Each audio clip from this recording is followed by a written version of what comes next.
Assalamualaikum warahmatullahi wabarakatuh. Eh, Kami dari kelompok 8 yang terdiri dari saya sendiri yaitu Ahmad Syafi'i, kemudian Dandi Pratama dan Fadul Rahman. Pada kesempatan kali ini kami akan menyampaikan materi presentasi kami yang berjudul Taksonomi dan Ranah Kemampuan Peserta Didik. Baik, langsung saja saya akan memaparkan presentasi pada kesempatan yang pertama ini. Yang pertama mengenai pengertian taksonomi dan letak taksonomi dalam dunia pendidikan. Secara bahasa, taksonomi diambil dari bahasa Yunani, yaitu tesein dan nomos, di mana tesein ini berarti untuk mengelompokkan dan nomos yang berarti sebagai aturan. Dalam pendidikan, taksonomi dibuat untuk mengklasifikasikan dunia tujuan pendidikan.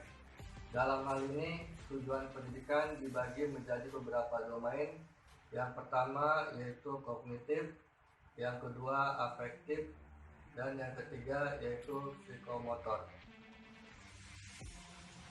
Kepentingan antara kegiatan belajar mengajar harus berlandaskan dengan tujuan.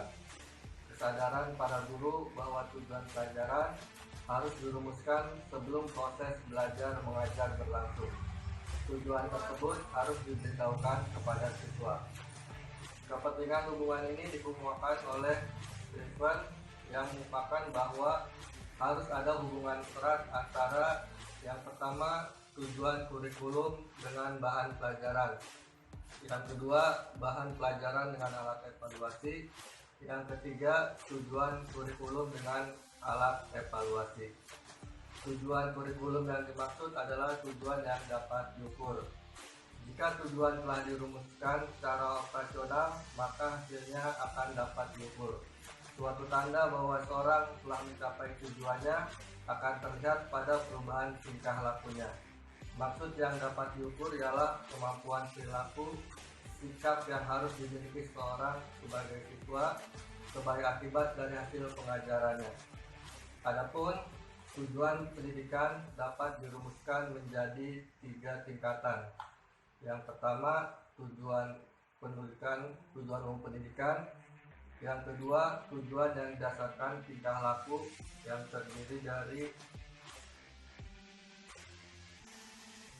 pertama tujuan pendidikan, tujuan umum pendidikan. Yang kedua, tujuan yang didasarkan tingkah laku yang terdiri dari kognitif, afektif, dan psikomotor. Adapun yang ketiga yaitu tujuan yang lebih jelas yang dirumuskan secara operasional. Beberapa ahli telah mencoba memberikan cara bagaimana menyebutkan 3 tujuan ini, dan akhirnya Vivian de Lancier disimpulkan bahwa ada 3 tingkatan tujuan termasuk taksonomi. Yang pertama, tujuan akhir atau tujuan umum pendidikan. Yang kedua, taksonomi, dan yang ketiga yaitu tujuan yang operasional. Nah, sekarang kita sudah mengetahui pengertian dari taksonomi, kedudukan taksonomi di bidang pendidikan, serta tujuan-tujuannya kan. Nah, sekarang saya akan menjelaskan salah satu taksonomi yang paling populer, yaitu taksonomi Bloom. Taksonomi Bloom disusun oleh Benjamin S. Bloom pada tahun 1954. Beliau adalah ahli psikologi yang berasal dari Amerika Serikat yang memberikan 2 buah penelitian. Yang pertama adalah The Classification Education of Objective, yang kedua adalah The Theory Master Learning. Yang dari 2 penelitian tersebut, belum membangun taksonomi pembelajaran yang mengklasifikasi prinsip-prinsip dasar pembelajaran yang berbeda-beda. Nah, dari taksonomi Bloom terdapat 4 prinsip dasar. Yang pertama adalah prinsip metodologis, yang dimana perbedaan-perbedaan yang besar telah merefleksikan kepada cara guru dalam mengajar, seperti metode pembelajaran, teknik pembelajaran yang berbeda-beda. Yang kedua adalah prinsip psikologis. Taksonomi hendaknya konsisten dengan fenomena kejiwaan yang ada sekarang, seperti seorang guru harus update tentang keadaan sekitar. Yang ketiga adalah prinsip logis. taksonomi hendaknya dikembangkan secara logis dan konsisten. Berarti seorang guru harus memberikan sebuah pembelajaran yang masuk akal secara terus-menerus. Yang keempat adalah prinsip tujuan, dan mana tingkatan tujuan tidak selaras dengan tingkatan nilai-nilai. Tiap jenis tujuan pendidikan hendaknya menggambarkan corak yang netral, tidak berpihak sama sekali. Nah, dari taksonomi Bloom terdapat tujuan-tujuan yang terbagi menjadi 3 ranah. Yang pertama, ranah kognitif yang berisi perilaku-perilaku yang menekankan aspek intelektual atau pemikiran atau sebuah otak lah ya. Yang pertama contohnya ingatan, yang kedua pemahaman, yang ketiga penerapan atau aplikasi, analisis, sintesis, dan juga evaluasi. Nah, yang kedua adalah affective domain atau ranah afektif yang berisi perilaku-perilaku yang menekankan aspek perasaan dan emosi. Ya, yang pertama contohnya itu seperti penerimaan atau penanggapan, penilaian, pengorganisasian, dan memberikan karakteristik setiap orang. Yang ketiga itu psikomotorik domain atau ranah psikomotor yang berisi tentang perilaku-perilaku yang menekankan aspek keterampilan. Contohnya seperti meniru sebuah pembelajaran, memanipulasi, atau sama sih seperti meniru tapi memanipulasi seperti meniru tapi mengubah menjadi yang lebih baik. Yang ketiga adalah ketelitian, artikulasi, dan pengalamiahan. Taksonomi Bloom memberikan inspirasi kepada peneliti-peneliti yang ada di dunia ini, sehingga terciptanya beberapa taksonomi yang baru. Contohnya, saya akan menjelaskan beberapa taksonomi yang baru setelah taksonomi Bloom. Yang pertama ada taksonomi Solo, yang dimana taksonomi Solo itu disusun oleh John Dix dan Kevin Collis pada tahun 1982 di New York, Amerika Serikat.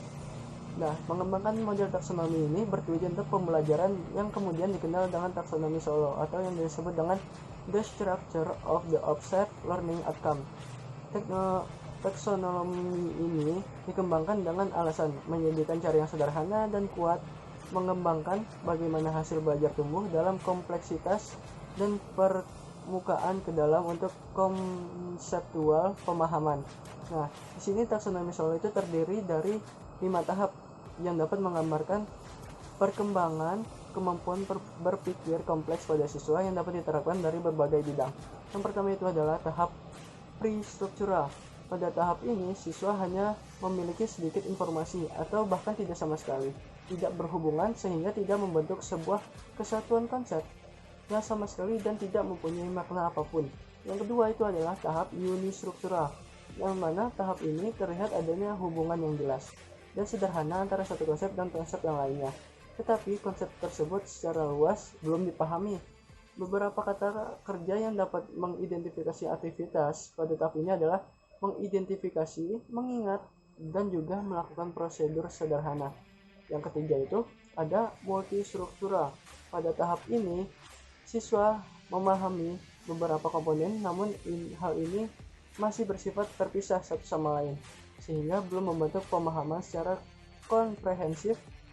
Beberapa koneksi sederhana sudah terbentuk, namun demikian kemampuan metakognisi belum tampak pada tahap ini. Adapun beberapa kata kerja yang mendeskripsikan kemampuan siswa. Yang pertama itu adalah membilang, mencacah, mengurut, mengklasifikasikan, menjelaskan, membentuk daftar, menggabungkan, dan melakukan algoritma. Yang keempat itu adalah tahap relasional. Pada tahap ini siswa dapat menghubungkan antara fakta dan teori serta tindakan dan tujuan. Pada tahap ini siswa telah menunjukkan pemahaman beberapa komponen dari satu kesatuan konsep, memahami peran berbagian-bagian bagi keseluruhan serta dapat mengaplikasikan sebuah konsep pada keadaan-keadaan yang serupa. Adapun kata kerja yang mengidentifikasikan pada kemampuan tersebut. Yang pertama itu membandingkan, membedakan, menjelaskan hubungan sebab akibat, menggabungkan, menganalisis, mengaplikasi, dan juga menghubungkan. Yang terakhir itu adalah tahap extended abstract. Tahap ini siswa melakukan koneksi tidak hanya sebatas pada konsep-konsep yang sudah diberikan, tetapi juga dengan konsep-konsep yang di luar itu, dapat membedakan generalisasi serta dapat melakukan sebuah perumpamaan pada situasi-situasi spesifik. Kata kerja yang merefleksikan kemampuan siswa pada tahap ini adalah membuat sebuah teori, membangun hipotesis, membuat generalisasi, melakukan refleksi, serta juga membangun suatu konsep. Taksonomi yang kedua itu adalah taksonomi Fink. Pada tahun 2003, Fink mengembangkan taksonomi ini dengan alasan mengembangkan bahasa dan kerangka kerja konseptual untuk mengidentifikasi beberapa cara di mana pembelajaran bisa menjadi signifikan, sehingga guru dapat memutuskan dari berbagai macam signifikan belajar yang mendukung dan mempromosikannya di pembelajaran tertentu dan pengalaman belajar. Dengan tambahannya, taksonomi Fink meliputi bagian-bagian lintas domain dan juga luas, kecuali pada domain psikomotor. Nah, dalam taksonomi ini pun terbagi menjadi 6 dimensi. Yang pertama, dimensi pengetahuan dasar yang meliputi memahami dan mengingat. Yang kedua itu adalah dimensi penerapan yang meliputi berpikir kritis, kreatif, dan kritis, serta juga praktis. Yang ketiga itu adalah dimensi penyatuan, yang dimana menghubungkan antara ide, gagasan, dan subjek dan orang. Yang keempat itu adalah dimensi kemanusiaan, yaitu belajar tentang perubahan diri seseorang, memahami dan berinteraksi satu dengan yang lainnya. Yang kelima itu adalah dimensi kasih sayang, yang mengidentifikasikan perubahan, perasaan, kepentingan, dan juga nilai-nilai seseorang. Yang keenam adalah dimensi belajar untuk belajar, yang dimana belajar bagaimana menjawab dan bertanya, menjadi pelajar yang memiliki self-directed.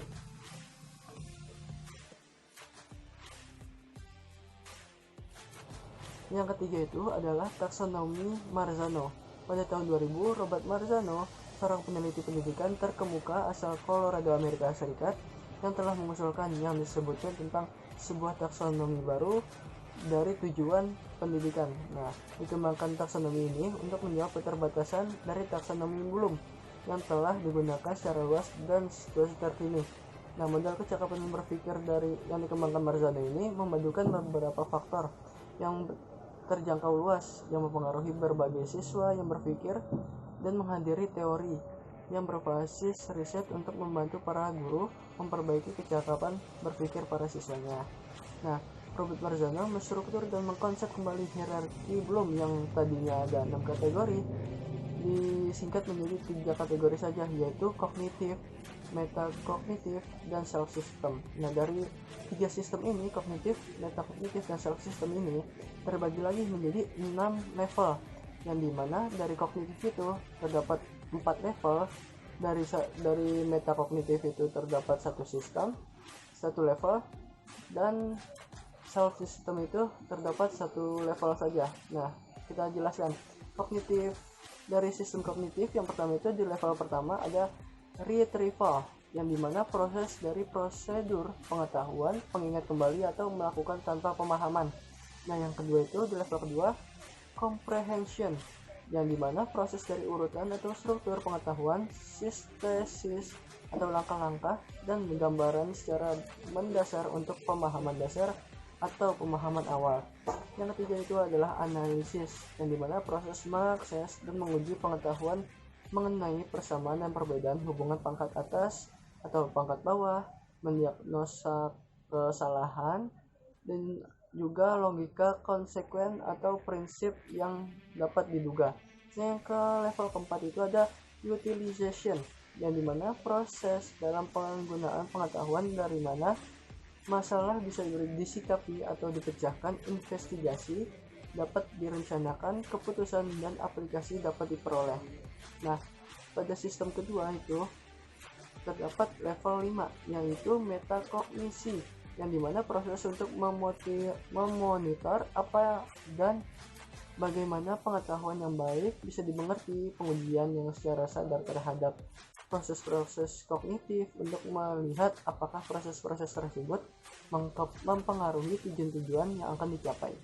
Nah, yang terakhir di sistem ketiga itu self system, yang dimana level ke-6 itu ya self, yang dimana proses mengidentifikasi respon atau rangsangan emosi, melatih persepsi, motivasi, dan juga manfaat pada kepercayaan terhadap pengetahuan awal.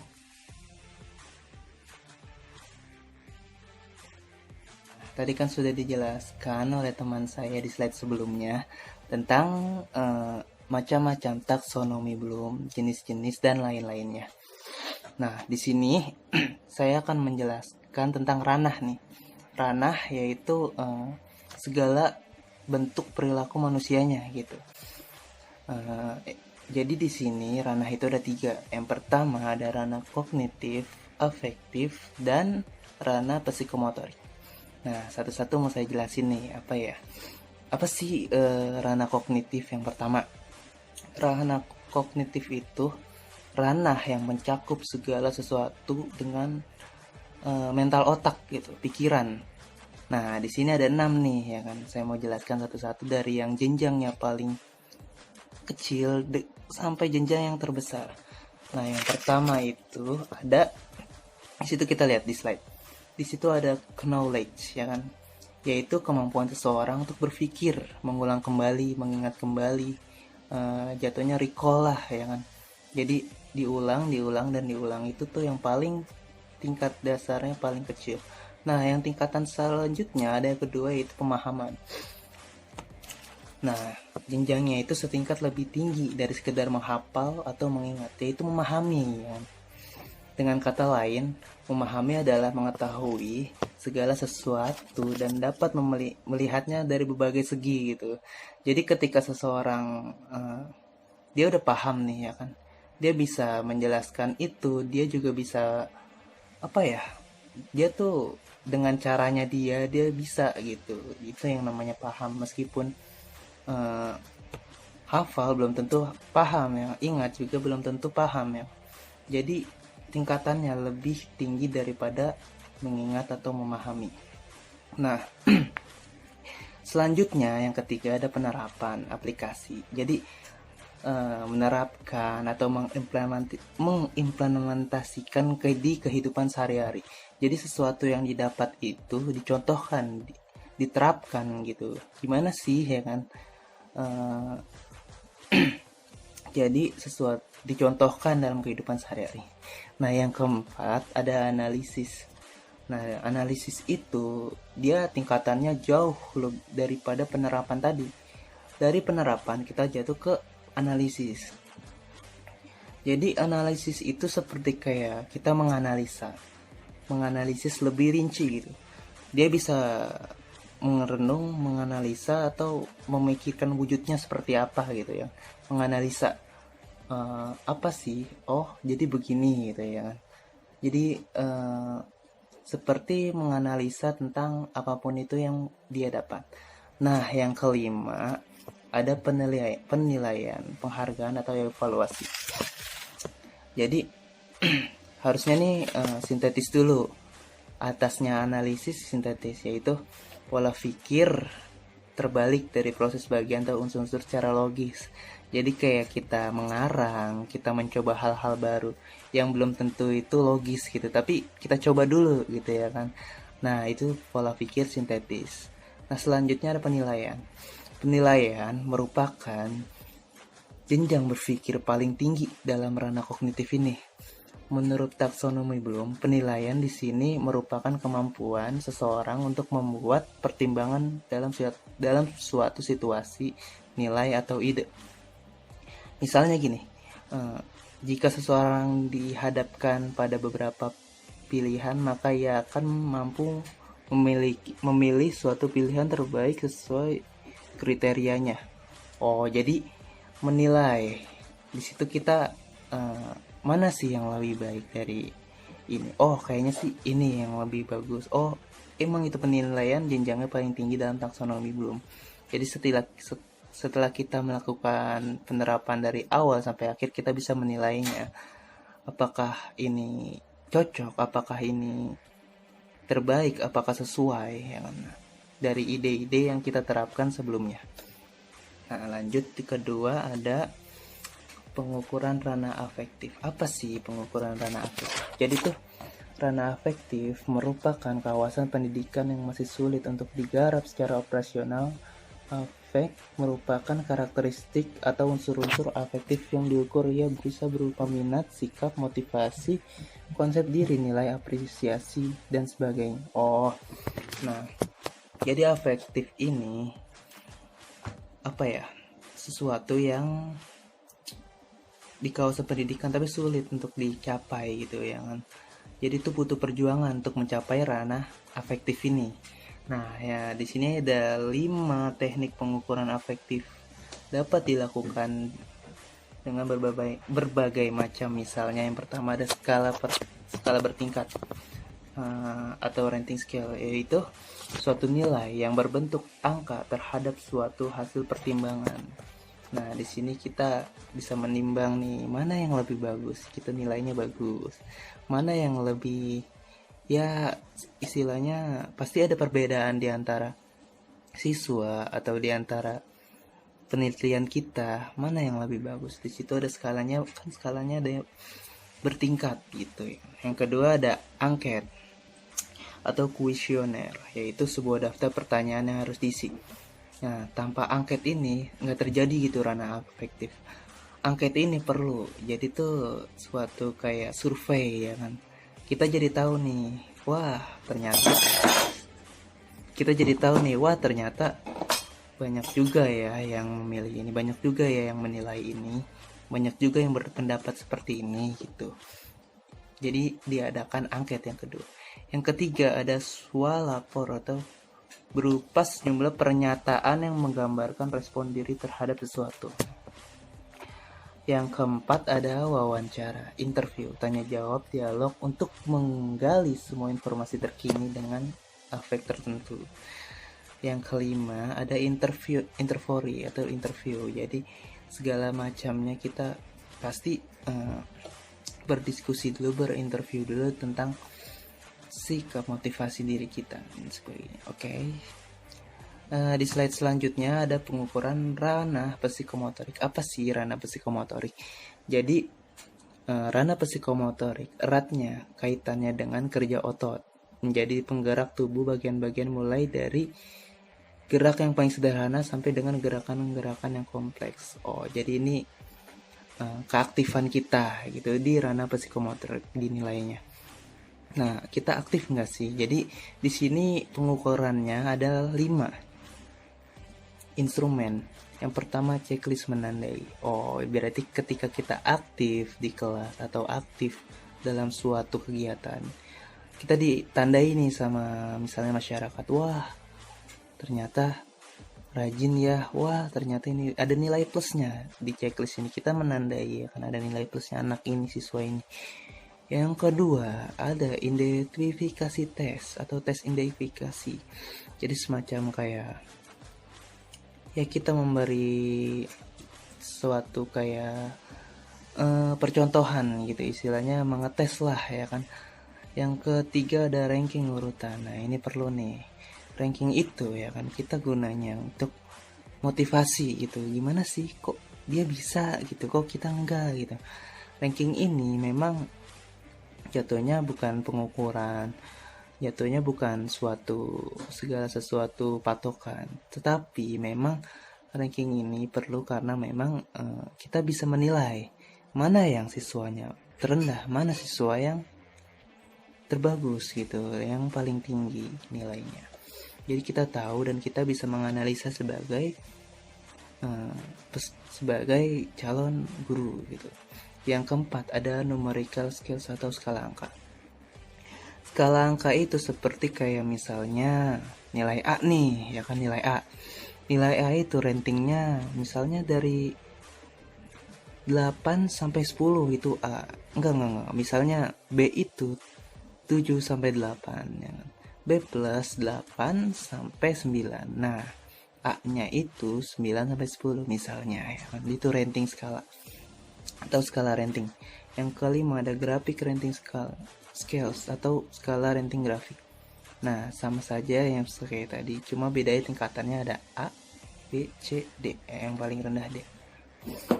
Nah, semua model ini menggunakan pendekatan atau observasi pengamatan terhadap karakteristik psikomotorik yang dilakukan upaya untuk menemukan kesesuaian teori atau materi belajar yang pernah dipelajari dan tampilan atau kinerja yang dapat ditujukan oleh siswa. Nah, mungkin sampai sini aja presentasi dari kita yang ya, jadi kurang lebihnya kita mohon maaf. Kita dari kelompok berapa ya, nggak tahu kelompok berapa sih. Jadi kalau memang misalnya ada yang perlu ditanya atau yang kurang mengerti, bisa WA pribadi atau japri gitu, atau melalui apapun bisa dengan kita, atau nanti di grup kita bisa saling sharing tentang taksonomi ini bagi yang kurang jelas. Oh iya, jangan lupa setelah menonton like dan subscribe di channel ini, oke? Dadah, sampai ketemu lagi. Wassalamualaikum warahmatullahi wabarakatuh.